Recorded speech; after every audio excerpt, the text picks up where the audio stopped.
We all contain magic. The question is, how do you contain your magic? It connects you to the one. Hold the hand of bliss once more until the story's done. Containing your magic isn't about holding back. It's about holding space for vitality, creativity, and alchemy. It's about learning to nurture what fuels you and to release what no longer serves you. So there's more room for you to be you.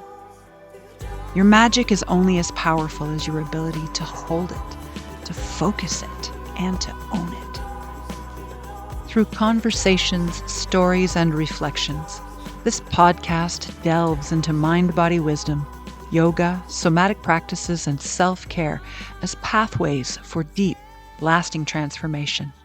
Each episode is an invitation to tune in to the pulse of your own magic, to trust it, to honor it, and let it move through you in ways that heal, create, and ignite your fire without burning out. I'm your host, Sonia Baillon. I'm a transformational coach, yoga educator, singer, and embodied alchemist. Mind-body wisdom, intuition, freedom, creative expression, love, and joy are my guides. Sprinkle that with a dose of healthy discipline, and you've got my magic recipe for success. I'm here with you today to share the stories, the practices, and the awakenings that truly contain her magic. Let's begin. Hello, my beautiful listeners, and welcome to episode 6 of Contain Her Magic.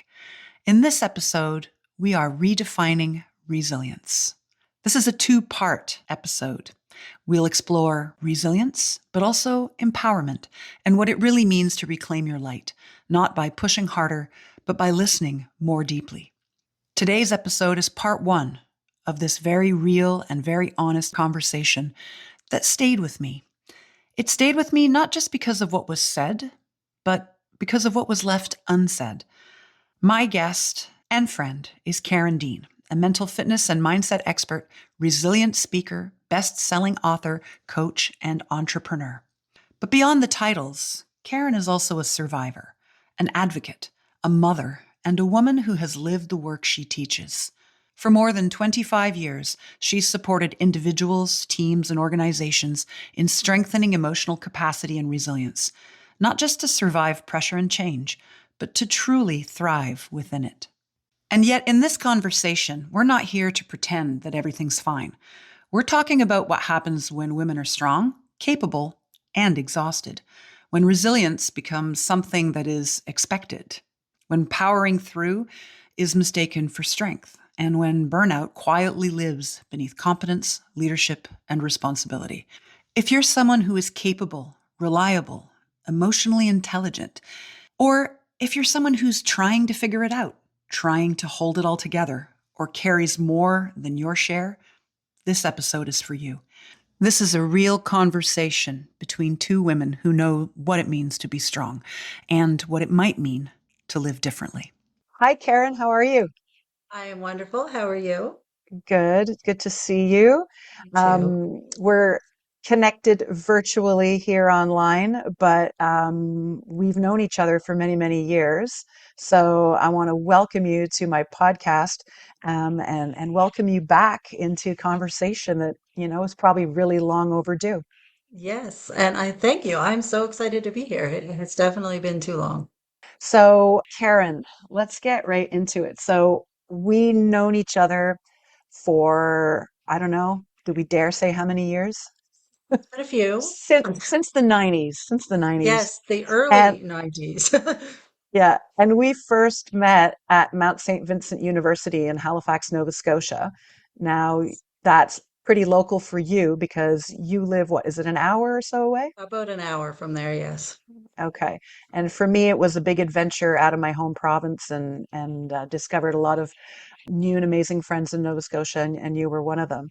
So Mount St. Vincent University is where we studied. And I think it's interesting to note that that is a feminist university Hmm. and that you and I were both on student union together. Yes. we met at a time in our lives that was very formative. And I know that, a lot of things have happened in my life since then. I'm sure a lot of things have happened in your life since then. And we're going to get into that a little bit. And I know that both of us have, in our own way, I think, taken our experiences and made the most out of them and definitely grown from them and learned from them. And now are using certain tools that we had to learn and the experiences to help other people. So I think For that's really sure. our common thread. And the fact that we were both in leadership positions as young women in university, Yes, I think it says something. So the I point agree. I'd like to get to with this is that looking back at that time, what early sparks of leadership and resilience do you see in yourself from then? You know, that time of my life, I really had low, low, low self-esteem. And the only reason I went to student union was because of our first year, my cousin was the president. Hmm. And so my mom was like, you should go talk to her. And that's how I ended up there. And then, as you may recall, then we ran for the leadership positions at the end of our first year. And I was starting to build a little confidence, but I was running against a third year male student. Don't know if you Hmm. remember this. I really doubted myself. I'm like, I can't win this. This guy's like popular and everybody loves him. And Hmm. I'm just this little first year girl. And then I won. And that changed my entire mindset for the rest of my life. Hmm. Was that, this little girl from the country was able to convince so many people to vote for me for this leadership position to help. It was internal vice president that year. And that just really boosted me and gave me a lot of faith in myself. Hmm. And it's just kept going from there. It was really a turning point for my entire life. That's it. So you put yourself forward and the experience rewarded you with that confidence. And then from Yeah, there, it's a stepping stone. You can build from that. And so you mentioned growing up in a small town in Nova Scotia, and then, stepping into entrepreneurship as you have in your small town. You had a clothing line that you've just recently sold, if I understand, called yes. Countrified Clothing. So that's very neat. And, so you've been involved in your community. And at the same time, having come out of university, out of a feminist foundation, do you find that like these two things, right? So we're a small town, but then we've also got this feminist influence. Has that shaped your leadership style or your resilience? I think so. I think what I got from the Mount is that girls can do anything boys can do. Hmm. And that isn't how I grew up. So when I moved back to my hometown, it's still an uphill battle, you know, many, many years later to prove that women are as capable for leadership roles. And on that note, I was married to a dairy farmer, therefore became a dairy farmer. And I was only one of two women to ever be elected to the board of directors of Farmers Dairy. Hmm. And I think women in general are still, even though we shouldn't be by this point in time, but still battling to prove that we are just as capable as leaders, if not more Yeah. capable, than many Hmm. men. Well, we certainly And juggle a lot of things. yeah, I mean, if you want something done, ask a woman. If you need 10 Busy things done at woman. the same time, ask a busy woman. And I think what I've really tried to get across to so many people, and I actually helped a friend get a management job who had been a stay-at-home mom for many years. And I'm like, no, Hmm. these skills are transferable. So when we did her resume, and this is, 25 years ago now, probably, we took those skills and put those on her resume as leadership skills because she did manage budgets and manage Hmm. supply chain and like so many things by being a mom to four boys. Like there's some skills there. Absolutely. And so I think it's just really helped me see how women can be such strong leaders and how we can use our skills that we have in our everyday lives and Hmm. transfer them into organizations and leadership roles, whatever that looks like. And well, that brings me to a point that I wanted to talk about a little bit later on, but I think I'm going to bring it up now, which is okay, so women have these skills, we juggle all these responsibilities, and yet there is this social injustice that's still prevalent. Um, I'm wondering what you think the best route of action, like the best steps to take would be right now to level the playing field. I know that's a tricky question. The first thing that popped in my head as you were saying that is we need to be bolder and louder. And that's kind of how I know both of us have always been had a little bit of that. Hmm. But that's how people know. That's how people hear. That's how people learn that, women can do this. And like by being bolder, we're opening businesses that are blowing up out of the water and being, Hmm. becoming huge success stories. We have the ability to prove ourselves. And I think, Yeah. and this is a lot of the work that I do, is believing in ourselves. Hmm. And that's, I think, the gap for women is we've been told for so many years we can't, or we shouldn't, or you can't be a mom, you can't be a good mom and an entrepreneur at the same time, which is like garbage. Am I allowed to swear? Yeah, sure. It's bullshit. And Bullshit. um, like I think we've just had so many other people's limiting beliefs put on us Hmm. for so long that we're actually reprogramming our own brains to believe in ourselves. And Okay. that's the work that I do and help women own that voice and scream from the rooftops, I can do this and watch Mm. me. So really, if I boil it down, you're saying it's to continue being very visible and Yes. vocal, but visible, Yeah. showing up, and you say to be bold. And I can't help but think about you back in those university days wearing your Chanel jacket, and that's where the nickname Coco came from. Now, Yes. before this interview, you said to me, I'm the only one who's ever given you a nickname, so I'm pretty proud of that. Um, Yes. so yeah, so you were known as Coco during those university days. And I'm just wondering, is there anything left over of Coco that you bring forward today? It is funny that you mentioned that because I've thought a lot about Coco recently. Almost an empty nester, and I've been a single mom for this will be the 15th year.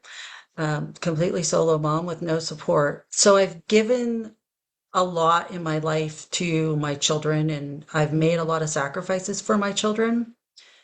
And I've had the conversation with a lot of people lately that you and people who I went to university with would never have thought I was going to move back home to the little village I grew up in and still be here because that Coco girl going to move mountains and be like head of some corporation. And, that's who I was then. And that little girl still is inside of me. Hmm. So when I'm not, and I have no regrets about being a mom and raising my kids and doing the things that I've done, but I'm really looking forward to them being independent and then finding that Coco inside of me again and bringing her back because she's Yeah. been she's been sequestered for a while to be all other things.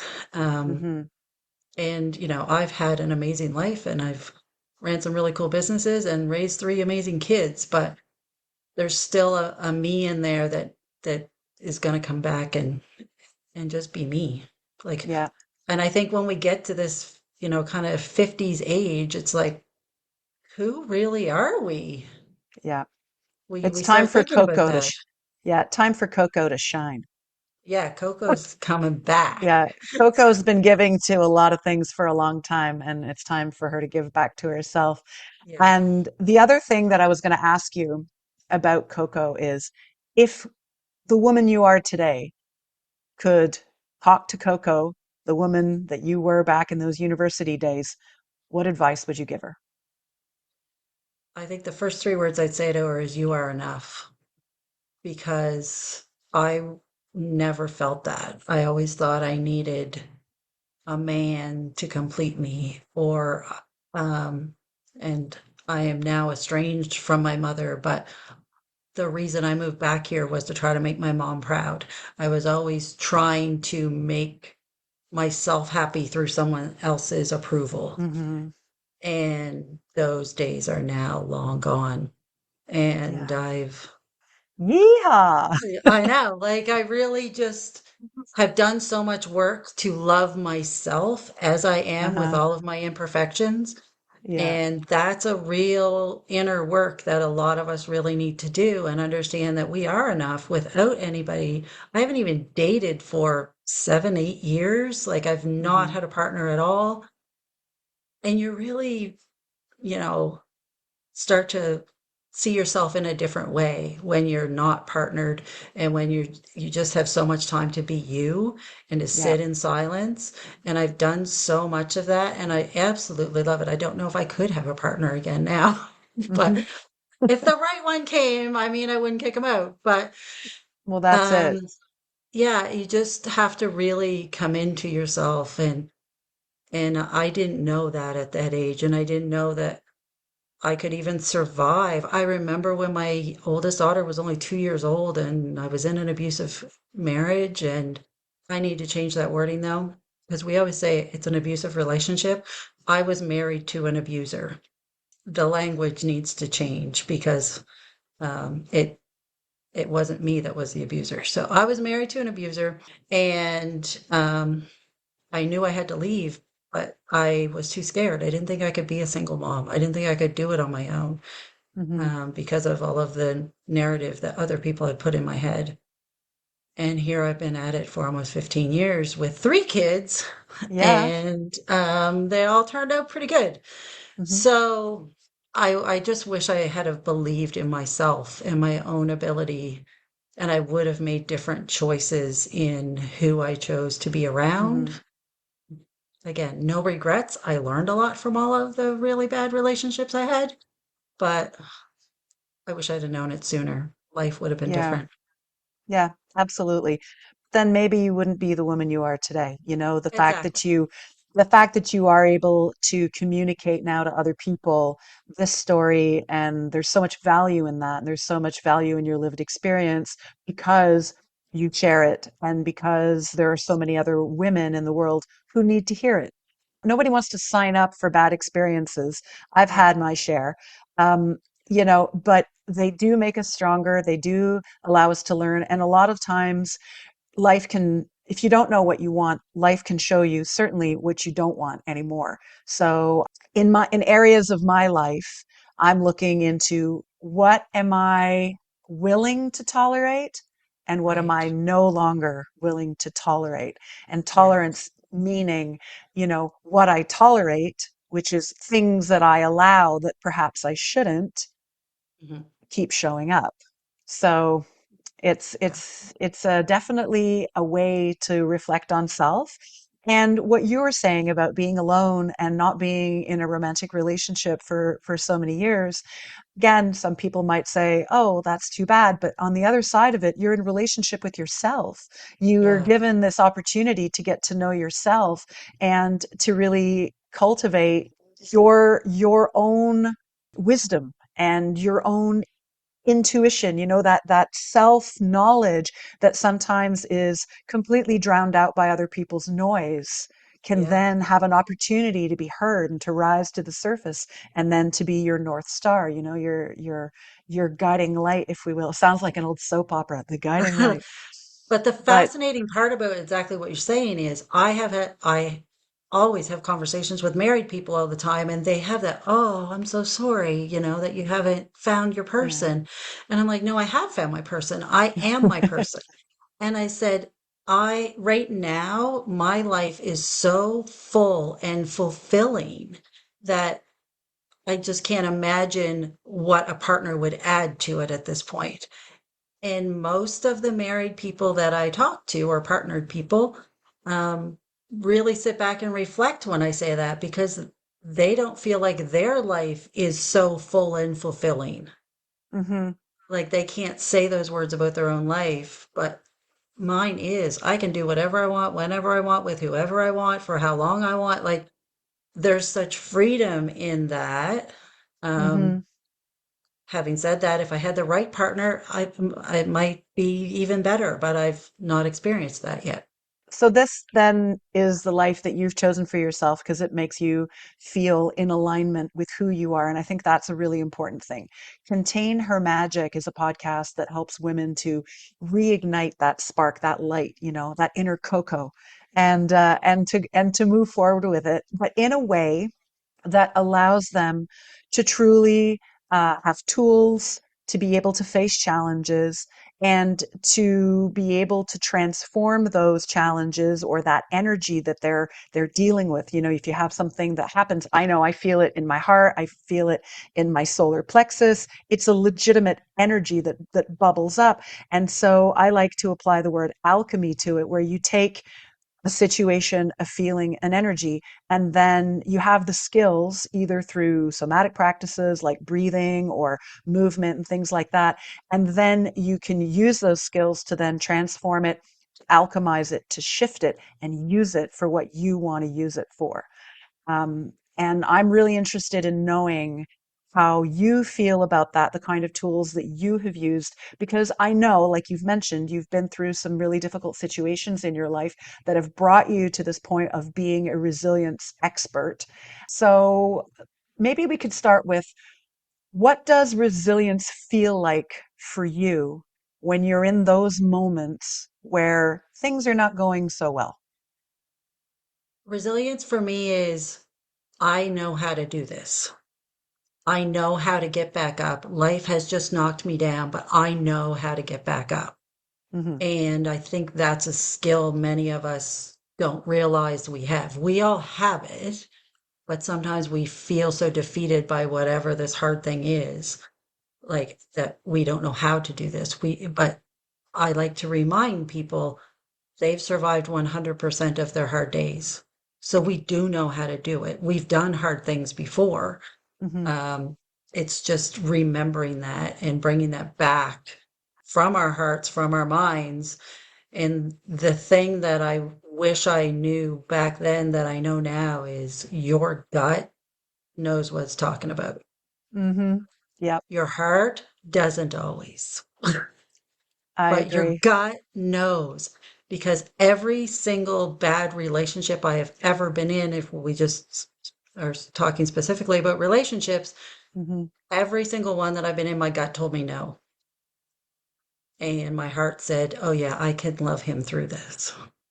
Hmm. And my gut was right. And even about some business decisions that ended up being failures, my gut always told me not to do it. But I did it anyway because I thought I knew better. So your gut knows, but your heart will lead you astray.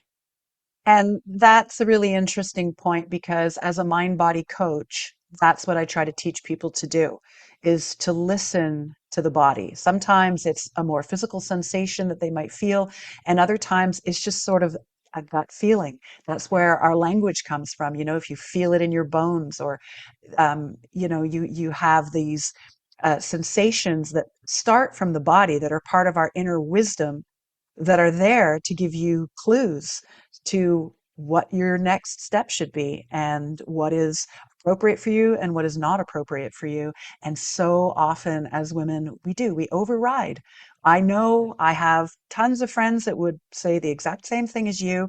We're all about the same place in our lives, and we've lived great lives, great experiences, but also had a lot of challenges and times where we could look back and go, oh my God, how did I allow that to happen?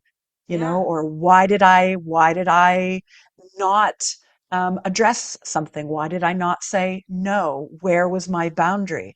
I know for me that's been similar to you in the sense that you feel like you're being of service to somebody and you're helpful and you're helping them, and that's in turn, it boosts you, but you have to recognize when that service is enabling, when that service isn't healthy or becomes toxic.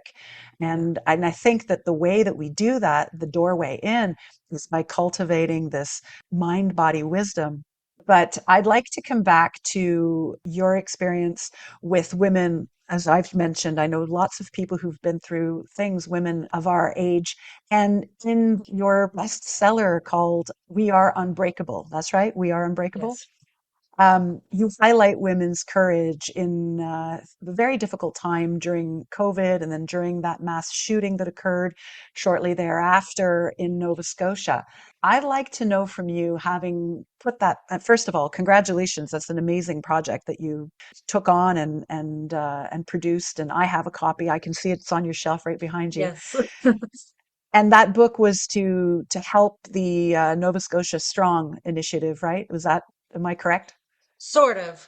I started a bursary program from the book. I did a Nova Scotia Strong clothing fundraiser before that when I still had my Okay. clothing company. So there were kind of two things going on that year. So I started a bursary through the book for young women in rural Nova Scotia to help them start their post-secondary education. But it was really about sharing the stories of women, particularly through that time, because I think it affected us in ways that it did not affect men. And Hmm. you know, we need more women's voices out there, more women's stories out there about what it is like to be a woman. And that's Yeah. really what I wanted. So these women wrote their own stories, and I didn't give them much time to think about it. And I think that's why I got the best stories, because I Hmm. said, can you write me your story of 2020 and can I have it next week? Yeah. And I got 21 stories. Hmm. So, yeah, it was a really powerful project and it Yeah. it just did amazingly well. I was like blown away by the response. So, it's Yeah. proof that we need more women's stories out there. Well, it's definitely an authentic account of women's experiences during that time and in that area. But I'm just curious, is there anything that came up in those stories that surprised you about how women dealt with challenges that they were facing? I think the things that surprised me were the mixed responses to that period of time. So some women found it very difficult, obviously. You know, the first two women are both farmers and they found it hard because they weren't the farmer's wife, they were the farmer, and now they have their kids home and there's no childcare, and the kids actually can't be where they have to be to work because there's, you know, different dangers and things. So they had one, you know, set of thoughts about that. But then I had another mom who has only one child, who is a school principal, and her son was in grade 12. So he was going to be leaving the nest, and he was forced to stay home with her.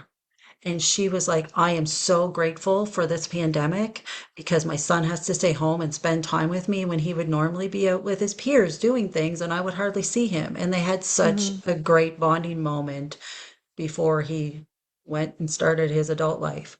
So I think just the so many different perspectives was what was really cool about the book, was how different people see, you know, we're all living through the exact same thing. We all have this pandemic and the same restrictions, but how they looked at it so much differently depending on who they were and what their Hmm. life situation was. Yeah, maybe very much driven by their values. Yes.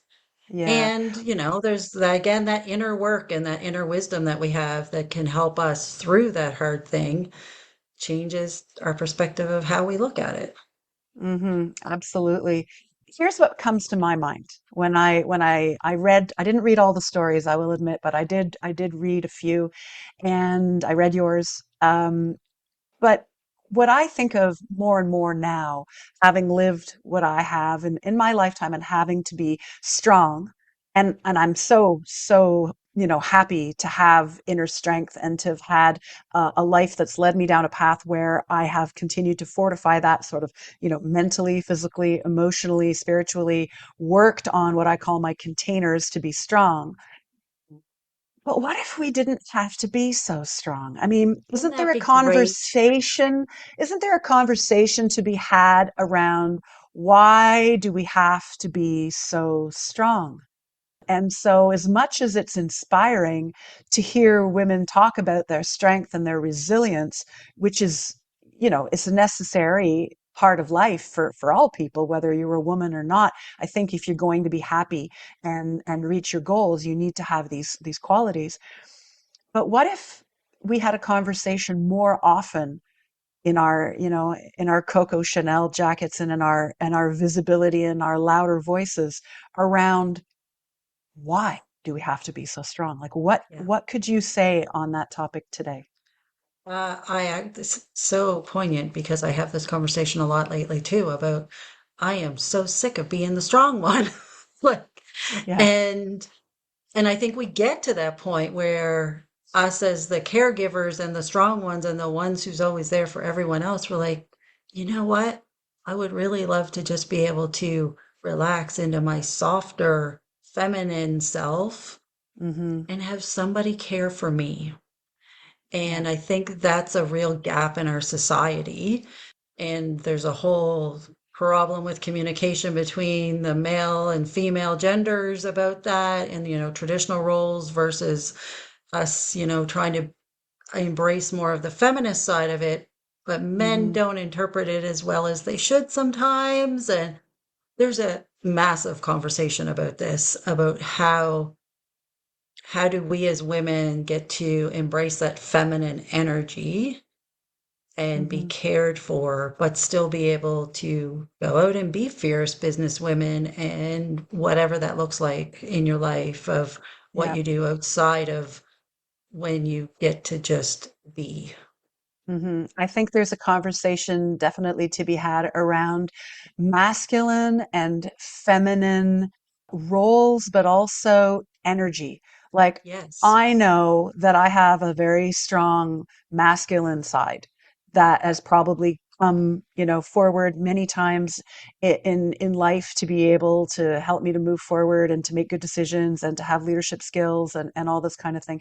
I also have very much a strong feminine side in that I'm intuitive, I'm, naturally caring, I'm a mama bear, these kinds of Yeah. things. I want to inspire people, help people, and bring people together.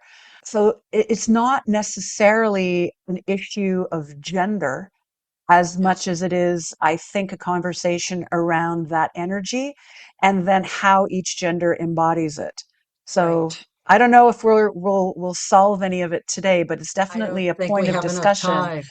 Yeah. No, but I think it's something that could totally be discussed more often, and one would hope that, in family settings. But I think there's a lot of awareness that is perhaps lacking in terms of that differentiation between your gender per se and the Yes. energy that you can embody and still be in a healthy role.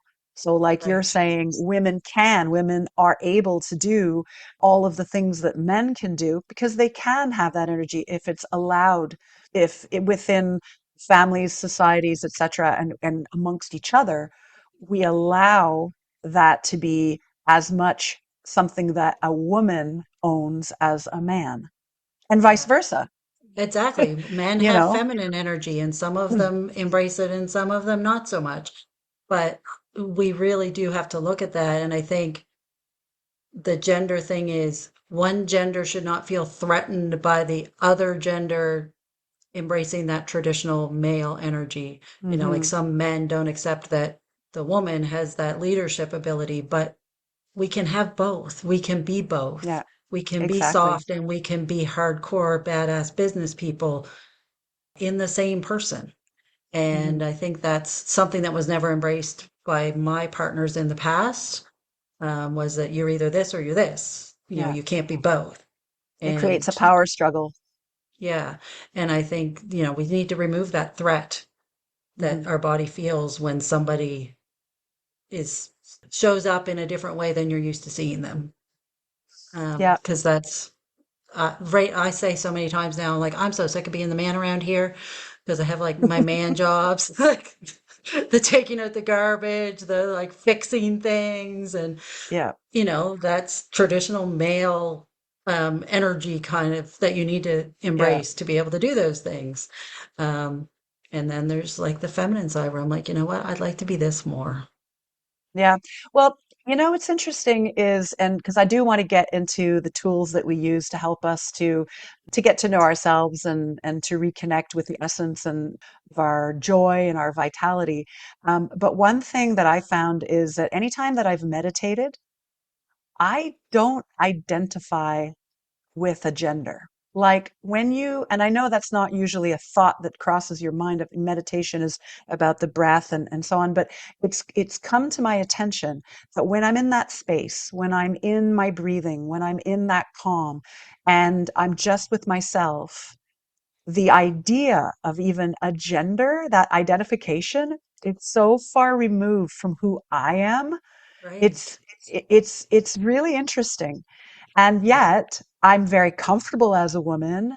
I don't struggle with identifying as a woman whatsoever. And and like well, maybe because my mom told me that when she was pregnant with me, the whole time she thought I was a boy. Well, and similarly, I am a twin to a boy. Hmm. Um, and growing up, I ended up being a lot more masculine in ways than he was. And now he has a very masculine type business that he runs. He has a lumberjack show. So Hmm. he, like the energy switched when we weren't together anymore, because we were very close in our like high up until we graduated from high school. And then after we got away from each other, I feel like our true natures came out. Whereas before it Interesting. was a competition of who was what. Well, this brings me to the idea that, as you said, you've got your jobs that you do. I don't think it's fair to say that they're men jobs or that they're No, woman jobs. They're I everybody mean jobs. that as a It's like joke. when I know, but it's like when somebody says, "Oh, well, let me help you with the dishes." Yeah, our dishes. Yes. They're not Or my dishes. I or I'll babysit my own children tonight. Yeah, Like yeah, no, you're exactly. parenting. I hear you. But so women generally feel like they're stretched too thin, and this can lead to burnout. We try to be everything to everyone and to balance work and family and hopefully some kind of a social life and possibly community involvement. Um, how do you notice burnout showing up for you personally? And what's the first step that you do to reclaim your energy if you felt that? I feel detached from myself is the Hmm. first clue that I get. Like I feel like I'm not really in my body anymore, that I'm just autopilot for everybody else. And I have a few practices. In the summertime, I have a beautiful deck on the back of my house overlooking a river, and I have comfy recliner chair out there, and I go and I sit in silence. All I can hear is the sounds of nature. And that's I just need to be. And I find probably with men too, but I'm not one of them, so I can't speak for them. But I find a lot of women find it really hard to just be and to Hmm. just sit and be quiet and be still and not think I should be doing this or that or the other thing. And I've really, really worked hard to get better at that. And I also have like a soaker tub in my bathroom. I will spend Hmm. 2 hours in there. The water stays warm for that long. And when I still had more than one kid at home, I only have one left at home, but I was like, when I am in that bathtub, I don't even want to hear you breathe unless you're dying. Like once they get old Hmm. enough, unless it's a big emergency and this is your last breath, I don't want to hear it. Yeah. Once they were old enough to, look after themselves. But Hmm. I think it's really important that you step back and Yeah. just be and Hmm. just be quiet in your mind and in your space. 100% agree. And that you make time for yourself, that you Yeah. prioritize your self-care. Yeah. The bath. It's like a back to the womb experience. It's a ritual. I was interviewing a woman who is a witch. She has a witchcraft school and shop in England. That's in But episode 4. Yeah, she's amazing. So go back and listen to that if you haven't. I And she have. talks of, oh, okay, cool. And she talks about how bath just having a bath and maybe lighting some candles and having some essential oils and adding herbs. It's just a way for you to create, well, I'm going to use the word again, container for your self Mhm. care. It's literally stepping inside of a space that's for you, that's nourishing, that brings you back to yourself so that you can step out again and be a better version of yourself. Yeah.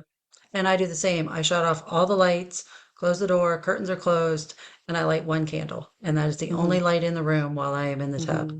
And essential oils, Epsom salts, bubble bath, and I Yeah. just be whatever I want to be at that moment. Yeah. Yeah. There's no expectation, and nobody better knock on the door. And Hmm. like think as moms, we often feel guilty for that, maybe even as wives too, that we are not giving to whoever else is in the house at that moment. But I think it's actually an important lesson for the people in our homes Hmm. to Yep. understand that moms can be a priority too. Wives can have some downtime, and that's okay. And Hmm. y'all can look after yourselves. I believe in Yeah. you that you can handle life for an hour without me. I think it's an important lesson, especially for our kids, to understand that we are people too. We are not their servants. We can just be us. It's And about setting yeah, healthy boundaries so that yeah. they can then understand that and learn from it. Well, let me And ask you this because this is a very revealing question. oh, Do you still pee with the door open? hell no. But you Nope. know why I'm asking it, right? Yes. Nope. It comes No. from any mom knows. Any mom Yeah. knows. There's probably mom memes about peeing with the door open, but like that comes from knowing that you can't leave your toddler alone 2 seconds and that you have to Yeah. make sure that there's a constant contact, regardless of how intimate a boundary that is for you. So, like, if you ask somebody who's not parent that question, they might think it was a weird question, but what do you think? Yeah. No, I don't want anyone in my bathroom. This is the same with the tub. Like even when I was back in my dating world and I would say something about being in the tub and the man would be like, "Ooh, I could join you." I'm like, "Nope. No, not a spectator sport. We do not do that." And I actually Yeah. was dating a guy on Valentine's Day. When I got home, he had the bath full and like rose petals and champagne and chocolates. And he's like, "Okay, get in." And I'm like, "No, no, this is no. We don't, this is not a shared space when I'm in the tub." Oh. And yeah, so there are memes actually that say something about teenagers and how they are seem pretty self-important for someone who used to want to, watch me poop. Um, But I think like, what it illustrates is this need for time for yourself to yeah, resource, to be with yourself, with your thoughts, and to set some healthy boundaries so that you can maintain your energy, right? yeah. And yeah, and do all the cool and awesome things that you're meant to do in this And world. just be you without a demand from somebody else for Hmm. even if for some women, even 5 minutes is valuable to just be able to not have someone demanding something of you. And where we are now in our lives, right? So when we first met, we were in, I guess, what you would call the maiden years. And then Mhm. we became mothers and we lost touch at that point. We've reconnected since. And now we're in what I like to call young crone. Ooh, Yeah, I'm going to hashtag that hashtag that's fun. young crone. I like it. Um, Oh, but I like it because it gives the idea of wisdom, but still with enough vitality, enough get up and go, enough mischief to still get out into the world and do amazing things. I just want to know how you feel about this stage in your life. I love it. I absolutely love it. I am so excited for what comes after my youngest leaves the house and, is independent. Um, I have so many exciting things I want to do that I've put on the back burner to be a mom. And I'm so excited about it. I just think this is probably going to be the best time of my life Hmm. because there's so much to do and nothing holding me back anymore. And, I chose to let it hold me back. There are lots of moms who still go out and do all the cool things, but I chose not to. And now I'm going to do them. I want to travel. I have big plans, big, big plans. I bet you do. And that's wonderful. And I think some women probably feel exactly like you do, but I bet you there's a segment of women who go, that's so scary. What would you say to a woman who knows she's ready for a change, but is timid or unsure of herself and doesn't feel like she's able to step outside of the known? Do it. That's just, at the end of the day, Just do it. just fucking do it. But the other thing, a tool that changed my life, and I share with women that I work with all the time, and even when I'm on stage, if we aren't excited about it, it's usually because we feel that we still have to care for these people that we've given birth to and, raised into adults. Hmm. My goal has always been to raise independent kids who don't need me anymore. And apparently I excel at that because my older two are like more independent than I even wanted them to be. But I think it's about understanding we have value. Going back, like I said, to that Coco in you, that younger woman, before you were a mom, before you had all of these titles, who were you? And what were Hmm. your dreams? And it's okay to still go after those. And the tool that a life coach gave me many years ago was to look in the mirror every single day and say, I deeply and completely love myself. And I think we find it hard to do that as women, probably men too. Actually, I've done this with men in the audience, and I had one man in tears one day by the third time we repeated that. And I think that's what it's all about, is learning to love ourselves and value what we have in us, what those dreams are, what those wishes have always been, the things Hmm. that we didn't pursue because we thought we had to be it for everybody else. Yeah. Who you are at the core is perfect. Yeah. Yeah. And Well, that person deserves to be out and living and not yeah. continually be of service to somebody else. It's not selfish. And that's kind of the narrative we've always been taught is if a Hmm. woman isn't, being a slave to somebody else, for lack of a better word, then she's being selfish and arrogant and egotistical, but that's not true. No. Like we deserve to just do whatever it is that we have dreamt of doing, and we don't have to look after somebody else all the time, and we don't have to drop everything because Hmm. our kid doesn't know how to buy groceries. I don't know, that's the first thing that came to my head. But Yeah. once they get out in the world and they're like, Mom, I need you now, you can say, No, you got this. You can do this. You don't need me. Yeah. And it's my turn to need myself.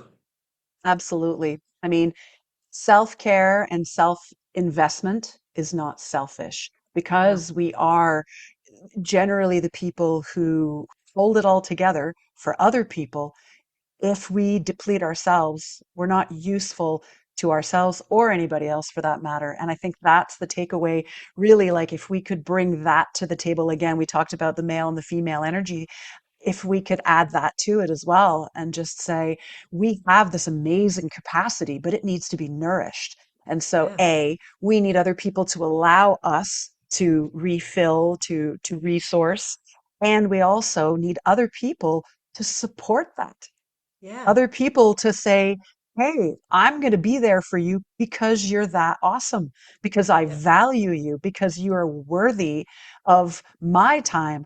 And we so often do that for others. And I think that that is something that needs to, again, we have to shed light on that shadow, both Yeah. inside of ourselves and inside of our family units and in the male female dynamic in all of our relationships. So, And be open to receiving the support because I've had to work really hard on that. I don't like asking for help. When people offer help, I'm like, no, no, I got this. And mhm. I think we have to be open to receiving when somebody is trying to support us.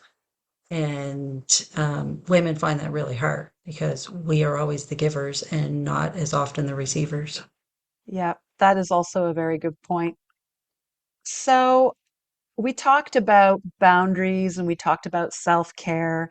And I just like to know, because you said something earlier that I thought was interesting, about wanting to be maybe softer and to be in your femininity. So we were just discussing that a little bit.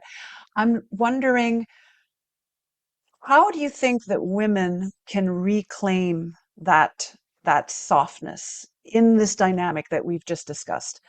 Do you see a light at the end of that tunnel? I wish I had an easy answer for this, but I'm still struggling with it myself. Is how well, and in my situation, I don't have someone to do the things that require me to be in my male energy. Um, so it's finding that balance for me of how do I let go of that responsibility side of me, the very male energy part, and just get soft. And it's really a struggle because I've spent so much time being in that energy as, um, a business person and a homeowner, and I have like a 30-acre property and I have farm animals, and it's my normal to be in my more masculine energy. So I really am it's a work in progress for me to figure out how to be softer and more in that feminine side. And I would love somebody else to tell me how to make it easier. What Karen named in this conversation isn't a failure of resilience. It's the beginning of a much deeper question. In fact, it might be the answer to what every woman wants. In part two, we'll explore what happens when we redefine resilience in a way that actually sustains us, including softness, self forgiveness, embodiment, and the courage to choose differently. Part two is where everything clicks. Thank you for being here. I'll meet you there. If this conversation resonates with you, I'd love to hear from you. You can share this episode, leave a rating or review, join the conversation in the comments or on social media, or support the podcast with a small donation. Your support helps this podcast reach more women who need these conversations too. All the details are in the show notes. Before we close, I want to make sure you know where to find Karen and her work. Karen Dean is a resilient speaker, mindset expert, and best-selling author.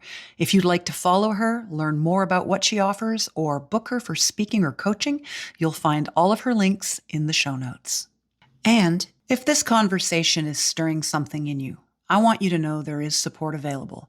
My Get Your Spark Back and Contain Your Magic transformational coaching program is designed to help women move from stress to embodied strength, nervous system regulation, mindset, movement, and self-trust, as well as looking into where your creativity lies and what passions you would love to pursue. There's also the Choose Me invitation, including the 21-day starter challenge for embodied joy and the Yoga Nidra workshop. These are great companion programs that will help you to really find your peace and your joy. And until the end of January, I'm offering a promotion, 26% off the bundle. Just look in the show notes for the coupon code to get that promotion. And if you're a festival or event organizer and you would like to bring a truly transformational mind-body coaching workshop and yoga journey to your participants, then I invite you to check out the Contain Her Magic experience. Once again, you'll find the link to get more information in the show notes. Or reach out to me directly by sending an email at containhermagic@gmail.com. Well, my lovelies, I hope you feel uplifted and inspired. Remember, your fire is sacred. Hold it, nurture it, and let it light your path without burning out. And I hope that you'll join me for the next episode of Contain Her Magic, a sacred space to honor your path, discover your unique gifts, and to unapologetically embody your truth and your joy. I'm Sonia Baillon. Until next time, burn bright and hold on to your magic.